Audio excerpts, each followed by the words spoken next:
Desde que a cultura pop existe, as pessoas negras se acostumaram a fazer uma coisa meio que automática: se procurar dentro das histórias que elas consumiam. Porque durante muito tempo, encontrar personagens negros bem representados em animes, desenhos, quadrinhos e filmes simplesmente não era normal. E quando esses personagens existiam, muitas das vezes apareciam como estereótipos rasos, caricaturas ofensivas ou figuras secundárias sem importância. Então, pra muita gente preta, a identificação veio de outro lugar, veio dos figurantes, dos alienígenas, dos monstros, dos personagens que eram vistos como estranhos dentro daquele mundo. Personagens como Piccolo, Caçador de Marte, Noturno, Fera e tantos outros acabaram meio que ocupando esse espaço muito curioso dentro da cultura pop. Eles não eram negros oficialmente, mas também nunca pareceram fazer parte daquele padrão branco dominante das histórias. Isso cria uma das discussões mais antigas da cultura nerd, que é: esse personagem é negro? Mas talvez essa nunca tenha sido a pergunta certa, porque o ponto não é dizer se o Piccolo é literalmente um homem negro ou não, até porque até eu que sou daltônico eu consigo olhar pra ele e dizer que essa não seria a cor da pele dele. O ponto não é sobre a cor da pele, o ponto é sobre entender por que tantas pessoas negras cresceram se enxergando justamente nesses personagens marginalizados, isolados e constantemente tratados como diferentes. E a resposta para isso é o racial coding, ou em português, a codificação racial. E nesse vídeo eu vou te contar um pouco mais sobre isso, mas antes de começar, se inscreve aqui no canal, a gente tá querendo bater a meta de 50 mil ainda esse ano, e eu sei que 92% das pessoas que assistem os vídeos daqui do canal não são inscritas, então poxa, dá essa força aí. E se estiver assistindo pelo celular, na aba de comentários tem um botão de hypar, e parece que isso é bobeira, mas sem isso o vídeo não é entregue pra quase ninguém, então se puder me ajudar, isso não leva nem 3 segundos. Enfim, bora pro vídeo.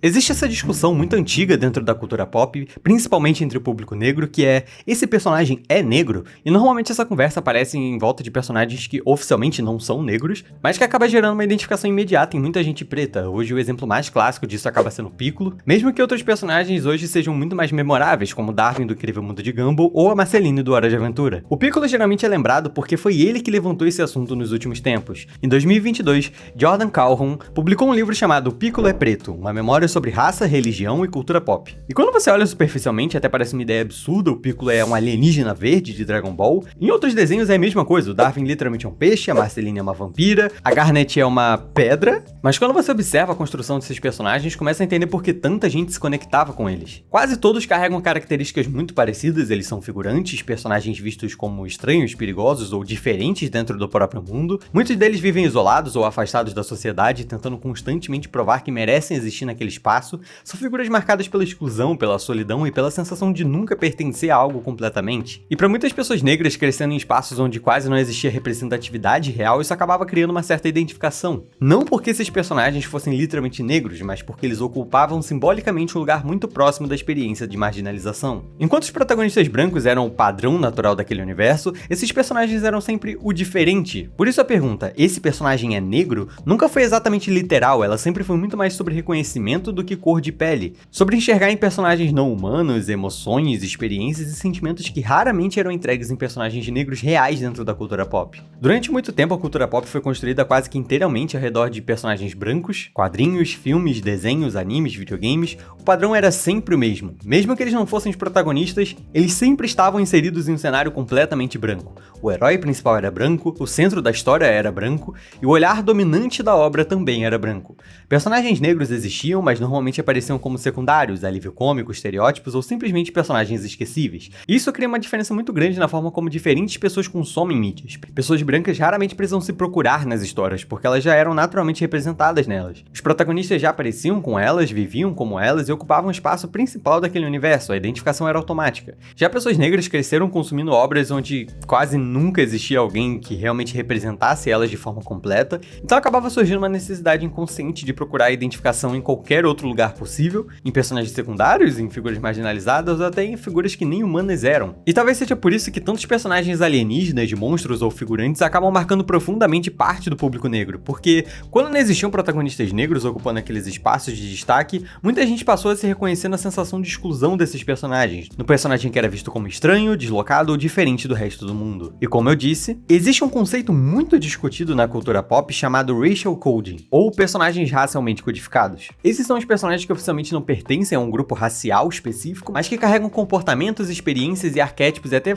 formas de exclusão muito associadas a determinados grupos da vida real. E é justamente aí que entram personagens como o Piccolo, Caçador de Marte, o Knuckles ou o Minguado, e vários outros figurantes famosos da cultura pop. Eles não são negros oficialmente, muitos nem são humanos, mas existe uma construção em volta deles que conversa diretamente com experiências muito próximas da negritude. Quase sempre são tratados como diferentes pelo resto da sociedade, personagens que vivem afastados, incompreendidos ou vistos com desconfiança, muitas vezes são obrigados a provar constantemente seu valor, controlar a própria força ou justificar a própria existência naquele mundo.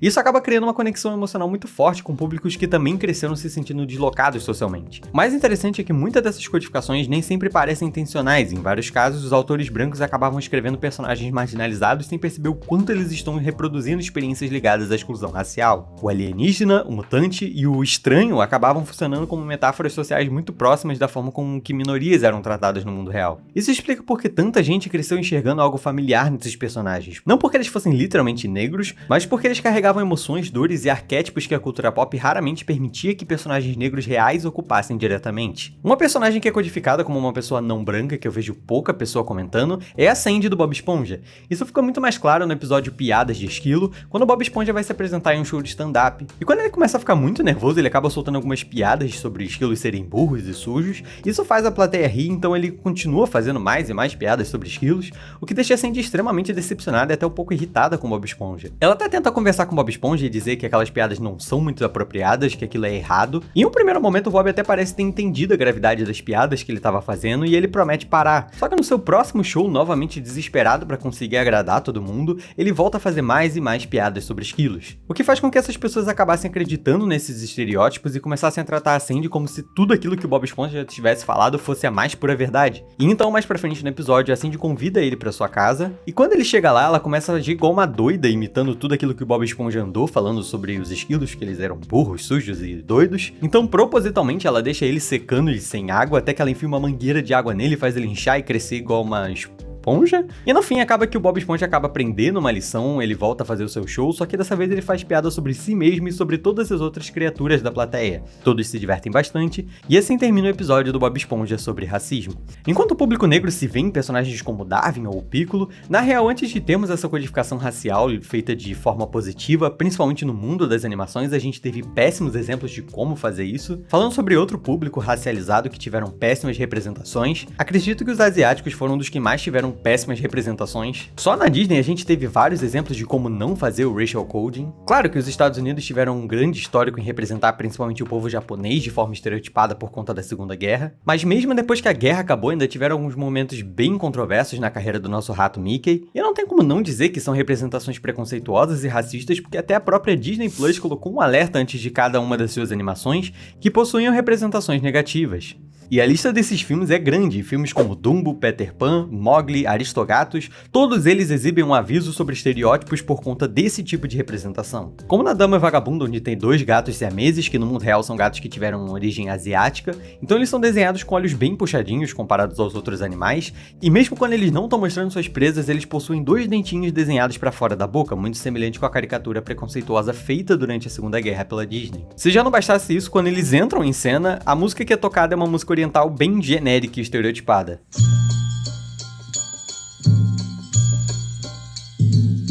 Fora que no idioma original os dubladores dublam eles com sotaque de um inglês bem bruto, que é comum em personagens estrangeiros. We are Siamese, if you please. E ter sotaque nas animações é um dos primeiros grandes sinais pra gente poder identificar qual raça tá sendo codificada nessas animações. E claro, nem sempre isso é feito de forma positiva. No Mowgli, Menino Bolo, o personagem Rei Louie, que é um macaco, tem um sotaque bem parecido com o de comunidades afro-americanas, só que de forma extremamente estereotipada e mal feita. Além disso, em outros momentos ele canta num estilo de jazz e é mostrado como um personagem preguiçoso, claramente uma caricatura racista de afro-americanos. Quando se fala de personagens que têm trejeitos e formas de falar semelhantes a pessoas pretas, a primeira personagem que me vem à cabeça é a Glória do Madagascar. A festa acabou, vaza! Glória! Alex! Isso não é por acaso, a própria história do Madagascar parece ser muito identificável para pessoas pretas. Afinal, quando você pensa num grupo de amigos que crescem numa cidade grande e vão por acidente parar na África e lá eles acabam aprendendo a valorizar suas origens, é muito provável que você pense num grupo de pessoas pretas. É muito lindo, não é não? Arrebenta! Pessoal, esse é o nosso lar. E conversando com alguns amigos meus, eu mencionei sobre essa minha visão da Glória e eles me disseram que o Marty também era negro. E quando eu fui pesquisar um pouco mais, eu descobri que ele é dublado originalmente pelo Chris Rock. Pickle. Hi, officer. Is there a problem? E aqui no Brasil é dublado pelo Felipe Grinan. Um termômetro! Valeu! Adorei, Nelman, adorei! Eu queria te dar algo profundo. Esse foi o meu primeiro termômetro retal. Que nojo! Que apesar de ser branco, é como nós brasileiros ouvimos por muitos anos a voz dublada do próprio Chris Rock. Como pizza! Me magoaram! Me magoaram! E se por um lado esse lance da dublagem foi feita de forma negativa no passado, hoje isso ajudou a representar personagens muito amados de grandes animações, como personagens como Darwin, que todos os seus 4 dubladores são atores negros, que é bem engraçado porque mesmo isso sendo claro para pessoas pretas, quando a Cartoon Network publicou essa imagem comemorando o Dia da História Negra, muita gente ficou irritada pela afirmação de que o Darwin era negro. Claro que além dos seus dubladores, tem muitos outros aspectos que fizeram com que muita gente visse o Darwin codificado dessa forma. Fora tudo isso, ainda tem a questão do Darwin ser muito bom em basquete, que é um esporte muito associado a pessoas pretas. Esse código fica muito mais óbvio quando você personagens como o Minguado, do Mansão Foster para Amigos Imaginários, que também tá nesse post da Cartoon Network. E diferente do Darwin, eu não vejo muito debate sobre isso, muita gente esquece desse personagem, o que é bem triste, né, tendo em vista que ele é um amigo imaginário que vive nessa mansão, que é um abrigo que acolhe amigos imaginários que são abandonados quando as crianças abandonam eles. Inclusive, a história do Minguado da Mansão Foster é muito triste. Ele foi criado inicialmente como amigo imaginário de um menino negro chamado Jordan Michaels. Sim, é uma referência óbvia ao Michael Jordan. Assim como o próprio Minguado, que no idioma original se chama Wilt, que é uma referência também ao jogador de basquete Wilt Chamberlain. Só daí já dá pra acabar com os argumentos de quem diz que o Minguado não é negro, ele é literalmente baseado em um homem negro. E é bem nítido pra mim que um menino negro que ama basquete baseou seu amigo imaginário em um ídolo do basquete também negro, dificilmente esse amigo imaginário seria branco. Acontece que, diferente dos outros amigos imaginários que foram abandonados pelas suas crianças, no caso do Minguado a história é bem mais triste. No episódio Boa Caçada ao Minguado, os amigos imaginários estão numa reunião, enquanto eles, os amigos imaginários, estão aproveitando o tempo com seus criadores. O Minguado era o único que estava sozinho. Então o Bluey acaba bombardeando ele com perguntas sobre o seu criador, e ele foge dali muito triste, não querendo tocar no assunto. Mais pra frente a gente descobre que no passado o Minguado tinha sido criado especificamente para treinar basquete com seu criador e ajudar ele a melhorar no esporte. E funcionou, rapidamente a dupla se tornou praticamente imbatível na cidade, até que um certo dia um garoto apareceu com seu próprio amigo imaginário. Esse amigo era Larry Falta. As duplas decidiram se enfrentar em uma partida, mas dessa vez as coisas não aconteceram como de costume. Em vez de vencer, o Minguado foi obrigado a se sacrificar para poder salvar o seu criador. E tudo isso foi feito da forma mais pesada possível dentro de um desenho de animações para criança. Durante a partida, o Minguado percebeu que o seu criador corria risco de ser esmagado e, sem pensar 2 vezes, ele correu e se colocou na frente para poder proteger. O resultado foi uma das lesões mais brutais já mostradas em um desenho daquela época. Quando o Larry caiu em cima dele, o braço dele foi esmagado, a bola atingiu seu olho com força e ele ficou permanentemente deformado. Depois de perder a partida, o Michael Jordan ficou muito triste, o Minguado por achar que ele estava triste por conta da derrota e ele sentia que isso era culpa dele, ele se isolou por não se sentir suficiente. E novamente, esse isolamento da sociedade é algo que muitos desenhos acabam sendo um grande sinal de codificações para pessoas racializadas. O Piccolo, o Minguado, o Caçador de Marte, Noturno, o Fera, existe um padrão muito claro nesses personagens. Todos são figurantes, figuras que vivem afastadas da sociedade, vistas como estranhas, perigosas ou diferentes demais para serem totalmente aceitas naquele mundo. O Piccolo chega na Terra como uma ameaça, mas mesmo depois de se tornar herói, continua sendo tratado como alguém separado dos outros. O Caçador de Marte literalmente perde o próprio planeta e passa a viver como um estrangeiro permanente entre os humanos. E o Minguado da Mansão Foster para Amigos Imaginários se isola por nunca se sentir suficiente. Já os mutantes de X-Men talvez seja o exemplo mais explícito disso tudo, os personagens marginalizados simplesmente por existirem. E é justamente aí que acontece uma identificação de muita gente preta com esses personagens. Porque a conexão nunca teve só na aparência física, ela estava na sensação de exclusão, na ideia de ser constantemente visto como diferente, o estranho dentro daquele espaço, o personagem que precisa controlar quem é para poder ser aceito pelos outros. Muitos desses personagens viviam em diáspora, longe do próprio povo, tentando encontrar pertencimento em lugares que nunca enxergaram ele completamente como iguais, e isso conversa diretamente com experiências históricas da população negra, principalmente em sociedades construídas ao redor da exclusão racial. Talvez por isso tantos fãs negros tenham crescido amando esses personagens assim, sem nem conseguir explicar diretamente o motivo, porque mesmo sem serem negros oficialmente, esses figurantes carregavam dores, arquétipos e sentimentos que a cultura pop quase nunca entregava a personagens negros humanos de verdade. Isso não acontece por acaso, desde o começo da ficção científica, alienígenas costumavam ser usados usados como metáforas para grupos vistos como diferentes pela sociedade. Eles são os estrangeiros, os que vêm de fora, os que possuem costumes próprios e precisam conviver com medo, desconfiança ou preconceito dos outros. Muitas histórias de ficção científica não falam apenas sobre o espaço ou tecnologia, mas sobre pertencimento, exclusão e convivência com o diferente. Por isso, tantos alienígenas da cultura pop são retratados como figuras isoladas, perseguidas ou obrigadas a esconder quem realmente são. Essa é basicamente a premissa de Avatar, não o Avatar legal, o Avatar do mal, o da nova franquia super explorada do James Cameron. O James Cameron, sabendo que poucas pessoas assistiriam um filme sobre povos indígenas sendo exterminados por um outro povo fortemente armado,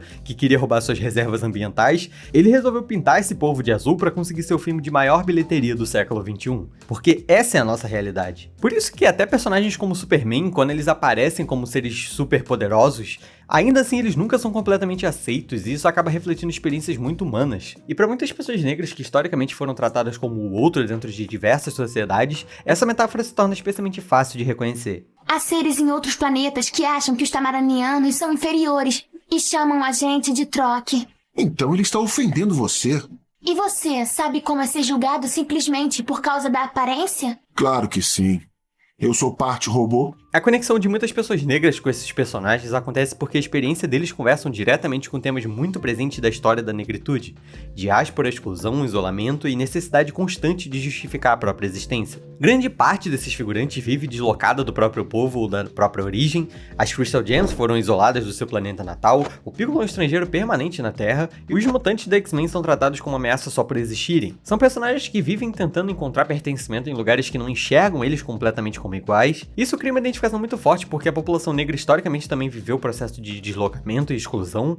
A diáspora africana, por exemplo, criou gerações inteiras afastadas das próprias origens culturais e obrigadas a sobreviver em sociedades que constantemente tratavam sua existência como algo estranho ou perigoso. Muitos desses personagens também carregam outra característica muito marcante: eles precisam provar o tempo inteiro que merecem estar ali, precisam controlar sua força, esconder partes de si mesmo ou demonstrar constantemente que não são uma ameaça.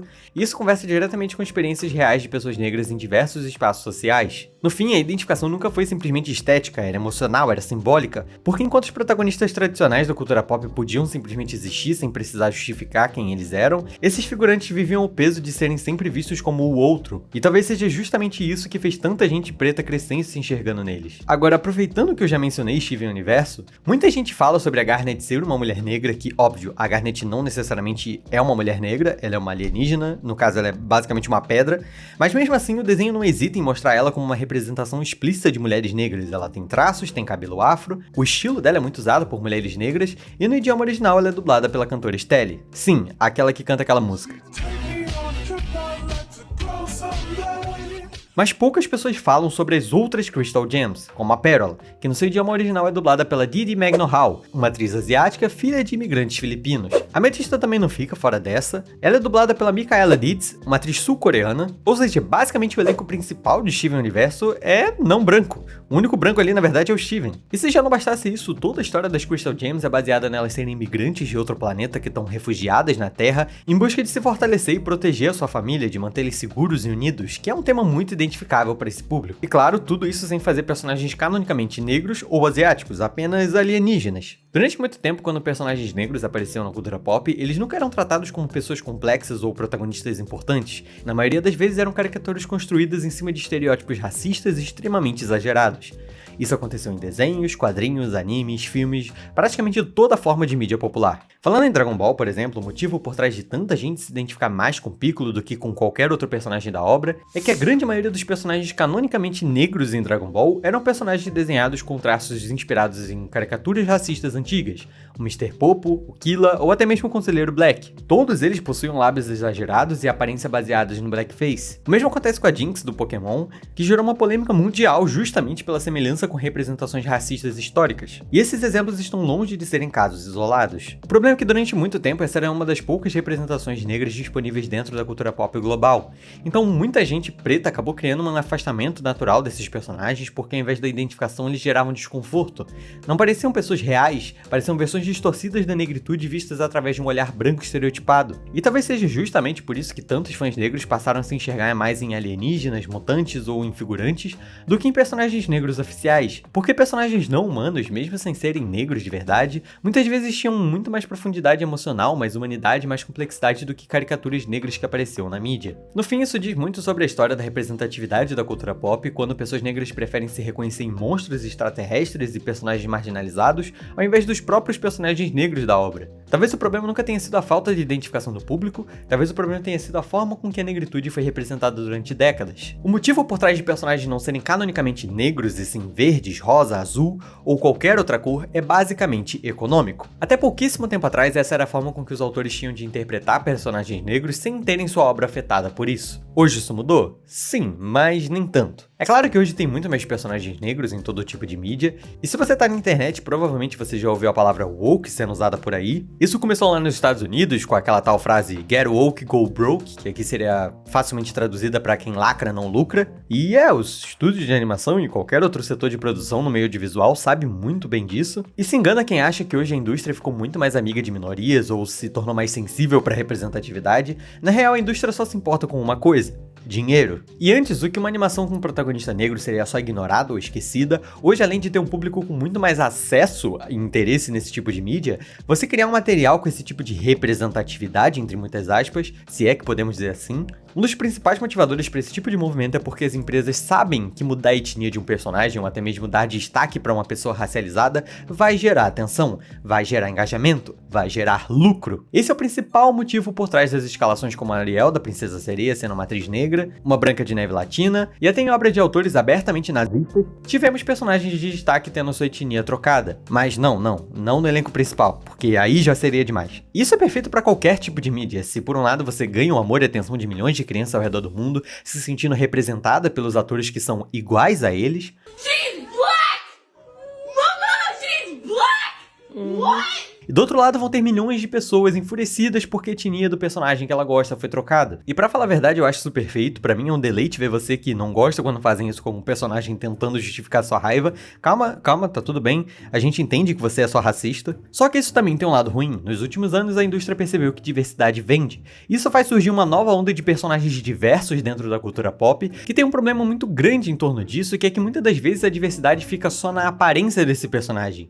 O personagem ganha pele escura, um visual diferente, um traço racializado, mas continua sendo escrito de forma completamente neutra, sem cultura, identidade ou qualquer vivência por trás. E aí que começa uma discussão sobre diversidade estética, porque representatividade não é só trocar a cor de um personagem, não basta existir visualmente se ele continua sem profundidade cultural, sem referências reais e sem experiências que conectam ele com aquela identidade e a história que está sendo contada. Muitas empresas perceberam que colocar personagens visualmente diversos dá engajamento, marketing e discussão nas redes sociais, só que ao mesmo tempo várias delas ainda parecem ter medo de escrever personagens negros de forma realmente humana e específica. Então acabam criando figuras que parecem diversas por fora, que culturalmente continuam sendo seguras e genéricas. Isso gera uma sensação muito estranha para muita gente, porque tecnicamente a representatividade tá ali, mas emocionalmente ela parece vazia, falta identidade, falta pertencimento, falta a sensação de que aquele personagem realmente foi pensado a partir daquela experiência, e não só desenhada para poder preencher uma cota visual de diversidade. Talvez seja por isso que personagens racialmente codificados ainda marquem tanta gente até hoje,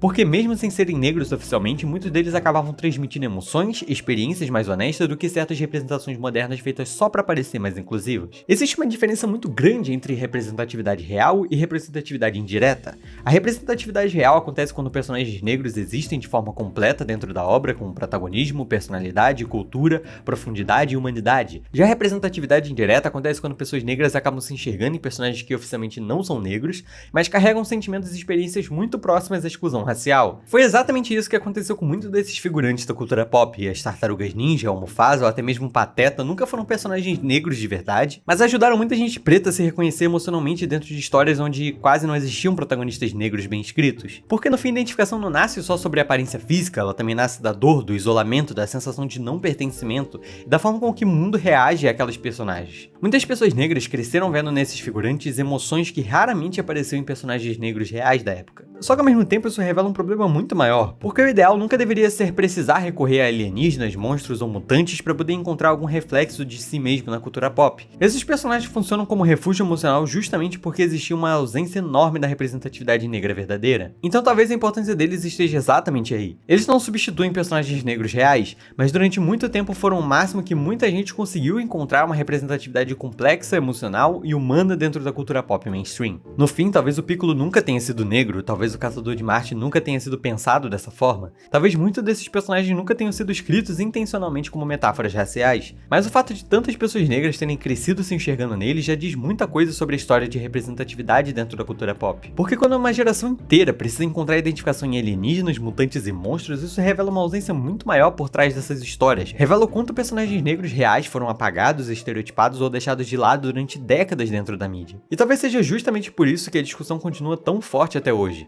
Não porque os fãs realmente acreditam que o Piccolo seja literalmente um homem negro, mas porque ele representou algo emocionalmente importante para muita gente que raramente conseguia se enxergar nos protagonistas tradicionais da cultura pop. No fundo, essa conversa nunca foi só sobre personagens fictícios, ela sempre foi sobre pertencimento, sobre reconhecimento, sobre necessidade humana de se enxergar em histórias que ama. E talvez o verdadeiro significado disso tudo seja bem simples. Quando a cultura pop não dava espaço suficiente para pessoas negras existirem plenamente como protagonistas, muita gente encontrou esse refúgio justamente em personagens que também eram tratados como diferentes daquele mundo. Obrigado por ter assistido até aqui. Lembrando que a gente tá tentando atingir a meta de 50 mil, então se inscreve aí pra poder me ajudar. Se você tá assistindo no celular, não esquece de hypar aqui embaixo. E se você pode me ajudar financeiramente, só com 7 reaisinhos você consegue participar dos membros aqui do canal. Inclusive, gostaria de agradecer os membros por mais um mês. Eu vou ficando por aqui e até a próxima.